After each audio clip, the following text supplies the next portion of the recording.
तो कल आप लोगों का फिर से एग्ज़ाम है और कल है फिज़िकल साइंस का एग्ज़ाम। तो कुछ हम लोग इम्पॉर्टेंट टॉपिक जो फिज़िकल साइंस का है उसको डिस्कस करते हैं ताकि आपका एग्ज़ाम में मैक्सिमम आपको फ़ायदा हो सके, मैक्सिमम आपको हेल्प मिल सके एग्ज़ाम में। तो आप लोगों का जो एग्ज़ाम है उसके लिहाज से ही हम लोग डिस्कशन करेंगे, यानी कि बहुत ज़्यादा एक्सप्लेन नहीं करेंगे, बहुत शॉर्ट में समझेंगे ताकि आप लोगों का जो एक बार पढ़ा हुआ है वो रिवाइज़ हो सके। तो ये जो आज का क्लास है या फिर आज का जो वीडियो है, जो डिस्कशन है, ये उनके लिए नहीं है जो फर्स्ट टाइम समझ रहे हैं इन टॉपिक्स को, बल्कि ये उनके लिए है जो एक बार दो बार पढ़ चुके हैं, अब उनको बस एक बार रिवाइज़ करना है। तो चलिए स्टार्ट करते हैं। सबसे पहला टॉपिक है ग्लोबल वार्मिंग। ग्लोबल वार्मिंग क्या होता है? जैसे कि समझ में आ रहा है कि ग्लोब का मतलब होता है दुनिया, वार्मिंग का मतलब होता है गर्म हो जाना।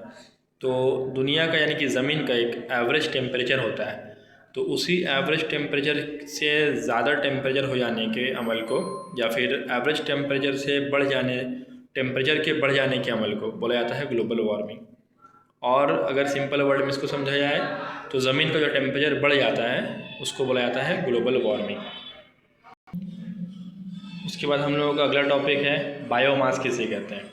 देखिए, बायोमास का मतलब हो गया जैसे कि जानवरों का जो फजलात है, या पेड़ पौधे, या फिर जानवरों का जो बेकार हिस्सा है, जो बेकार मादा है, उस पर मुश्तमिल जो चीज़ बनता है उसको बोला जाता है बायोमास। ठीक है। और बायोगैस क्या हुआ? तो बायोगैस का मतलब होता है गोबर या जो भी सब्ज़ी वगैरह है, जो तरकारी वगैरह है, उसका जो बेकार हिस्सा है, उन चीज़ों को ऑक्सीजन की गैर मौजूदगी में तोड़ने से जो गैस बनता है उस गैस को बोला जाता है बायोगैस। तो बायोमास क्या हुआ? बायोमास का मतलब हो जाता है जानवरों का फजलात, और जानवरों का और जो पेड़ पौधा है उसका जो बेकार हिस्सा रहता है, उन सब चीज़ों से जो चीज़ बनता है, उन सब चीज़ों को मिला करके जो मादा तैयार होता है उसको बायोमास बोला जाता है। और बायोगैस क्या हुआ? गोबर वगैरह और जो भी सब्ज़ी या तरकारी वगैरह है उन सबको ऑक्सीजन की गैर मौजूदगी में, ठीक है, ऑक्सीजन के एब्सेंस में तोड़ने का जो अमल है, तोड़ने के बाद जो गैस बनता है उस गैस को बोला जाता है बायोगैस। ठीक है। तो हम लोगों का अगला टॉपिक है कोल बेड मीथेन किसे कहते हैं। जैसे कि नाम से ही समझ में आ रहा है, कोल का मतलब कोयला होता है, बेड मतलब बिस्तर, और मीथेन एक गैस का नाम है। तो कोल बेड मीथेन क्या हुआ? तो कोयला का जो कान होता है जहाँ से कोयला निकाला जाता है, उस कान के अंदर में बहुत बहुत सारा वहाँ पर मीथेन गैस का एक लेयर पाया जाता है, मीथेन गैस का वहाँ एक परत पाया जाता है। तो मीथेन गैस के इस ज़ख़ीरे को बोलते हैं कोल बेड मीथेन। और शॉर्ट में कैसे समझेंगे? तो कोयला के कान के अंदर पाए जाने वाले मीथेन गैस का जो लेयर होता है उसे कोल बेड मीथेन कहते हैं। इसको पाइपलाइन के जरिए एक जगह जमा करके इसको बतौर ईंधन इस्तेमाल किया जाता है। ओके। तो हम लोगों का अगला टॉपिक है कि बॉयल्स लॉ किसे कहते हैं। तो बहुत सारा लॉ है आपके सिलेबस में, उसमें से एक है इम्पोर्टेंट बॉयल्स लॉ। तो बॉयल्स लॉ का डेफिनेशन कुछ ऐसा है कि मुय्यन दर्जा हरारत पर, यानी कि दर्जा हरारत जो है ना वो फिक्स रहेगा, कांस्टेंट रहेगा, ना घटेगा ना बढ़ेगा। तो मुय्यन दर्जा हरारत पर किसी गैस की दी हुई कीमियत का हजम, दी हुई कीमियत का मतलब कीमियत भी कांस्टेंट रहेगा, यानी कि मास भी कांस्टेंट रहेगा। तो मुय्यन दर्जा हरारत पर किसी गैस की दी हुई कीमियत का हजम उसके दबाव के माकुस मुतनासिब होता है। दबाव का मतलब हो गया प्रेशर, और प्रेशर के माकुस मुतासिब का मतलब होता है कि जो उसका प्रेशर रहेगा उसका इन्वर्सली प्रोपोर्शन हो जाएगा उसका वॉल्यूम। यानी कि अगर वॉल्यूम को बढ़ा देंगे तो प्रेशर कम हो जाएगा, और प्रेशर बढ़ा देंगे तो वॉल्यूम कम हो जाएगा। यही है बॉयल्स लॉ।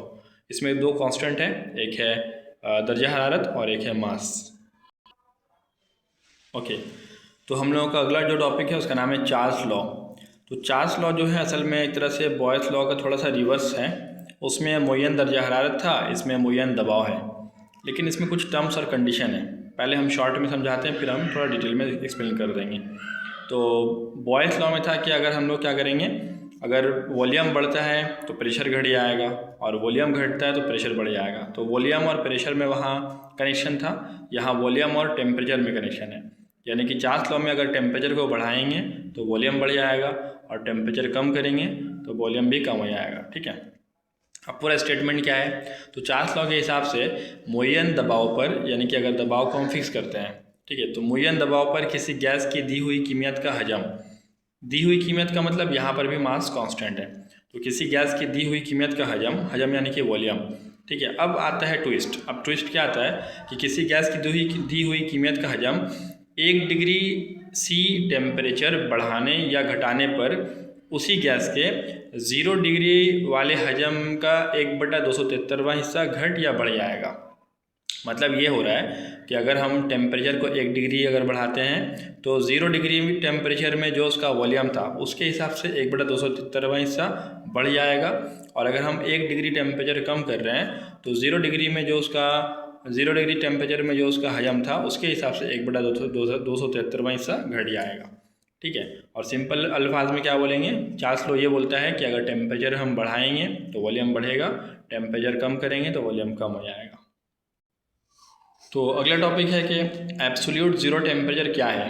तो एब्सोल्यूट ज़ीरो टेम्परेचर का मतलब होता है वो टेम्परेचर जिस पर किसी भी गैस का वॉल्यूम ज़ीरो हो जाएगा।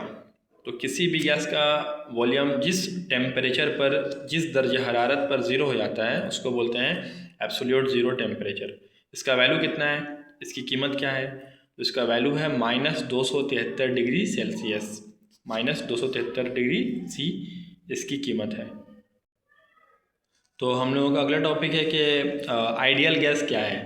तो आइडियल गैस का मतलब वो गैस जो बॉयस लॉ और चार्ल्स लॉ को फॉलो करता है, यानी कि वो तमाम गैस जो बॉयल का कुलिया और चार्ल्स का कुलिया की पाबंदी करता है उसको बोलते हैं आइडियल गैस।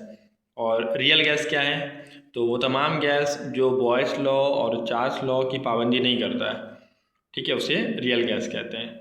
वो तमाम गैस जो बॉयस लॉ और चार्ल्स लॉ को फॉलो नहीं करता है उसे रियल गैस कहते हैं। और एक मज़ेदार बात यह है कि आइडियल गैस जैसा कोई गैस दुनिया में है नहीं। दुनिया में जितना भी गैस है, जो भी गैस है, तमाम गैस रियल गैस है। हम लोगों का अगला टॉपिक है एवोगैड्रो लॉ, बहुत इंपॉर्टेंट है एवोगैड्रो लॉ अगला टॉपिक। तो एवोगैड्रो लॉ में क्या होता है, तो एवोगैड्रो लॉ ऐसा है कि दुनिया का कोई भी गैस लेंगे, अगर उस गैस का सेम टेम्परेचर, प्रेशर और वॉल्यूम रखते हैं, ठीक है, सेम टेम्परेचर, सेम प्रेशर और सेम वॉल्यूम अगर रखते हैं तो उसमें जो नंबर ऑफ़ मॉलिक्यूल है वो सब में सेम रहेगा। फॉर एग्जांपल ऑक्सीजन लेते हैं, कार्बन डाइऑक्साइड लेते हैं, मीथेन लेते हैं, और तीनों गैस का अगर टेम्परेचर सेम कर दिया, तीनों का प्रेशर सेम कर दिया, तीनों का वॉल्यूम सेम कर दिया, तो इस केस में तीनों गैस में जो नंबर ऑफ़ मॉलिक्यूल रहेगा वो सेम रहेगा। इसको बोला जाता है एवोगैड्रो लॉ। तो हम लोगों का अगला टॉपिक है कि मोलर वॉल्यूम किसे कहते हैं। तो कोई भी गैस ले लिया, उसका 1 ग्राम मॉलिक्यूल का जो वॉल्यूम होता है उसको मोलर वॉल्यूम बोला जाता है। किसी भी गैस के 1 ग्राम मॉलिक्यूल का जो वॉल्यूम रहेगा उसको मोलर वॉल्यूम बोलेंगे, और मोलर वॉल्यूम का वैल्यू होता है 22.4 लीटर। तो जैसे मोलर वॉल्यूम का एक वैल्यू है एनटीपी के ऊपर, एनटीपी का मतलब होता है नॉर्मल टेम्परेचर और प्रेशर। ज़्यादा एक्सप्लेन नहीं करेंगे, सिर्फ डेफिनेशन हम लोग जो इंपॉर्टेंट है उसको डिस्कस करेंगे। जैसे मोलर वॉल्यूम का वैल्यू होता है 22.4 लीटर, वैसे ही एवोगैड्रो नंबर का एक वैल्यू होता है, वो है 6.023 × 10⁻23। ओके, तो हम लोगों का अगला टॉपिक है कि law of conservation of mass क्या है। तो law of conservation of mass का मतलब होता है मास को ना ही फना किया जा सकता है और ना ही पैदा किया जा सकता है, ना ही कोई नया मास बन सकता है, ना ही जो दुनिया में मास है वो ख़त्म हो सकता है, बस कन्वर्ट हो जाता है एक शक्ल से दूसरी शक्ल में। इसको बोला जाता है law of conservation of mass.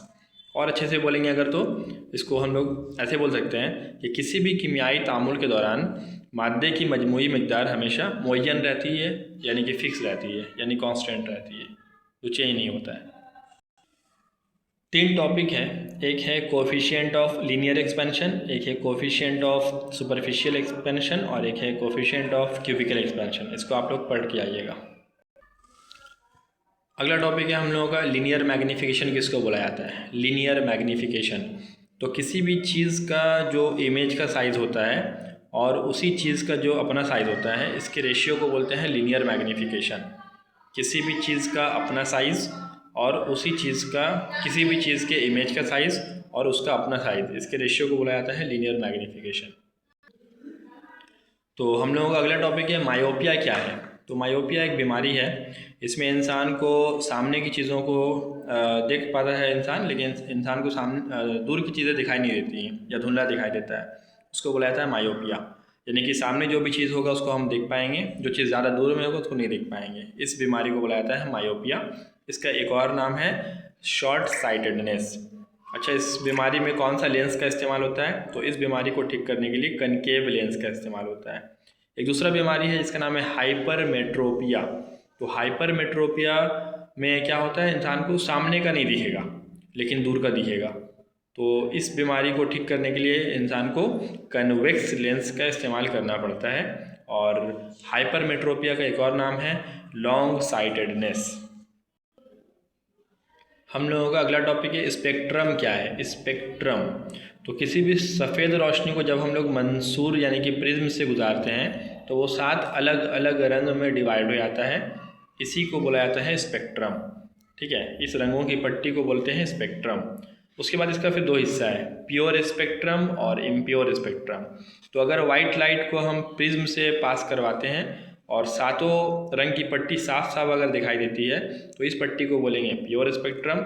और अगर 7 रंग की पट्टी आपस में एक दूसरे में मिली जुली हुई या धुंधला धुंधला दिखाई देता है अगर, तो इसको बोलते हैं इम्प्योर स्पेक्ट्रम। ठीक है, हम लोगों का अगला टॉपिक है स्कैटरिंग ऑफ लाइट। तो स्कैटरिंग ऑफ लाइट क्या है? देखिए, स्कैटरिंग का मतलब, स्कैटर का मतलब होता है बिखरना, तो स्कैटरिंग ऑफ लाइट का मतलब होता है रोशनी का बिखरना। तो सूरज की रोशनी जब सूरज के पास से जब ज़मीन की तरफ आती है तो कुर्रा हवा में बहुत सारे ज़र्रात पर पड़ने की वजह से वो रोशनी का फैलाव हो जाता है, यानी कि ज़र्रात में पड़ने के बाद रोशनी यहाँ वहाँ फैल जाता है, एक तरह से रिफ्रैक्शन रिफ्लेक्शन होकर के वो फैल जाता है। और इसी अमल को बोला जाता है स्कैटरिंग ऑफ लाइट, यानी कि सीधे आने के बजाय वो यहाँ वहाँ रोशनी बिखर जाता है। इस अमल को बोलते हैं स्कैटरिंग ऑफ लाइट। तो हम लोगों का अगला टॉपिक है कि कूलम्ब्स लॉ क्या है। कूलम्ब्स लॉ, तो कूलम्ब्स लॉ कुछ इस तरह से है। कूलम्ब साहब ये बताते हैं कि अगर 2 पॉइंट चार्ज है, पहले थोड़ा एक्सप्लेन करते हैं। 2 पॉइंट चार्ज है तो अगर दोनों सेम चार्ज है तो आपस में रिपल्शन होगा, एक दूसरे को धक्का देगा। और अगर दोनों अगर अलग अलग चार्ज है, एक प्लस और एक माइनस है, तो दोनों एक दूसरे को खींचेगा। तो खींचने के लिए भी एक ताकत चाहिए, धक्का देने के लिए भी एक ताकत चाहिए। तो वहाँ पर जो फोर्स इस्तेमाल होता है वो फोर्स किसी चीज़ पर डिपेंड करता है। तो फोर्स जो है वो डिपेंड करेगा किसके ऊपर? जो दोनों पॉइंट चार्ज है उसके प्रोडक्ट के डायरेक्टली प्रोपोर्शन होगा उसका फोर्स, और जो उसके दरमियान का जो डिस्टेंस है, डिस्टेंस के स्क्वायर के, 1 मिनट खोल दो, 1 मिनट। तो फोर्स जो है जो दोनों पॉइंट चार्ज है उसके डिस्टेंस के स्क्वायर के इन्वर्सली प्रोपोर्शन होगा, यानी कि जो 2 पॉइंट चार्ज है उसका जो फोर्स ऑफ अट्रैक्शन होगा या जो फोर्स ऑफ रिपल्शन होगा वो दोनों ही पॉइंट चार्ज के ज़रब के बरह रास्त मुतनासिब होगा, या फिर जो डिस्टेंस है, जो दूरी है, तो दूरी के मुरब्बा के माकुस मुतनासिब होगा। हाँ, तो हमारा अगला टॉपिक है ओम्स लॉ। ओम्स लॉ क्या है? ओम्स लॉ का मतलब होता है कि किसी भी कंडक्टर में जो करंट पास करता है वो उसके पोटेंशियल डिफरेंस के डायरेक्टली प्रोपोर्शन होता है। किसी भी कंडक्टर में जो करंट पास कर रहा है या करता है वो उसके पोटेंशियल डिफरेंस के बराह रास्त मुतनासिब होगा, यानी कि जितना ज़्यादा पोटेंशियल का फ़र्क होगा करंट का वैल्यू उतना ज़्यादा होगा। शर्त बस इतना है कि जो टेम्परेचर है और जो दूसरा जो फिज़िकल कंडीशन है वो सेम रहना चाहिए, उसको हम लोग चेंज नहीं कर सकते हैं, कांस्टेंट रहेगा। तो हम लोगों का जो अगला टॉपिक है वो है जूल्स लॉ। तो फिर जूल्स लॉ में जो है ना, joules law of heating effect of current, यानी कि इसमें हीट के ऊपर बात किया गया है। तो जूल्स लॉ को 3 हिस्सा में बांटा गया है, एक है लॉ ऑफ करंट, एक है लॉ ऑफ रेजिस्टेंस और एक है लॉ ऑफ टाइम। ठीक है, तो Joule's law of heating effect of current, इसमें क्या होता है कि किसी भी कंडक्टर में अगर करंट पास करता है तो उसमें कुछ ना कुछ हीट जनरेट होता है। कोई भी अगर कंडक्टर है उससे अगर करंट पास करेगा तो उससे हीट पैदा होगा। तो वो हीट कितना ज़्यादा होगा वो बताया गया है जूल्स लॉ में। तो बताया गया कि जितना ज़्यादा करंट बहेगा उतना ज़्यादा हीट बनेगा, लेकिन सिर्फ इस तरह से नहीं बल्कि ऐसे बताया गया है कि किसी भी कंडक्टर से बहने वाली बरकी रूह से पैदा होने वाली हरारत उसके करंट के मुरब्बा के बराह रास्त मुतनासिब होती है, यानी कि जितना उसमें करंट बहेगा उसका स्क्वायर के हिसाब से उसका हीट जनरेट होगा, ये डायरेक्टली प्रोपोर्शन होता है। तो ये है लॉ ऑफ करंट। दूसरा है लॉ ऑफ रेजिस्टेंस। तो हर कंडक्टर का अपना एक रेजिस्टेंस होता है, तो उसमें जितना ज़्यादा रेजिस्टेंस होगा उतना ज़्यादा हीट जनरेट होगा, यानी किसी कंडक्टर से बहने वाली बरकी रूह से पैदा होने वाली हरारत उसके रेजिस्टेंस यानी कि मज़ाहमत के बराह रास्त मुतनासिब होती है। और 3rd नंबर में है लॉ ऑफ टाइम, यानी कि जितना ज़्यादा देर के लिए करंट बहेगा उतना ज़्यादा गर्मी पैदा होगा, हरारत पैदा होगा। इसका स्टेटमेंट कुछ इस तरह से है कि किसी भी कंडक्टर से बहने वाली बरकी रूह से पैदा होने वाली हरारत उसके वक्त के बराह रास्त मुतनासिब होती है। तो law of current, law of resistance, law of time को मिला करके बोला जाता है Joule's heating effect of current. तो Joule's law of heating effect of current के बाद हम लोग पढ़ने वाले हैं कि फ्यूज़ क्या है। तो अगला टॉपिक है हम लोगों का फ्यूज़ क्या है। तो फ्यूज़ असल में एक ऐसा इंस्ट्रूमेंट है, एक ऐसा आला है जो हादसाती तौर पर ज़्यादा करंट को बहने से रोकता है, उसको बोला जाता है फ्यूज़। अब फ्यूज़ की बनावट क्या होती है? फ्यूज़ की बनावट कुछ इस तरह से होती है कि उसमें 75% होता है शीशा यानी कि लीड, और 25% होता है उसमें टीन। इस लीड और टीन के मिक्सचर को बोला जाता है फ्यूज़। और फ्यूज़ का प्रॉपर्टी ये है कि इसका जो नुक्ता पिघलाव है वो बहुत कम होता है, यानी कि मेल्टिंग पॉइंट बहुत कम रहेगा, ताकि थोड़ा भी अगर गर्मी हो तो वो पिघल करके करंट को बहने से रोक सके। ठीक है। तो और भी काफ़ी सारा टॉपिक है, तो अगर वक्त मिला तो उसको फिर बताएंगे और हम लोग डिस्कस करेंगे। फ़िलहाल के लिए इतना रहने देते हैं।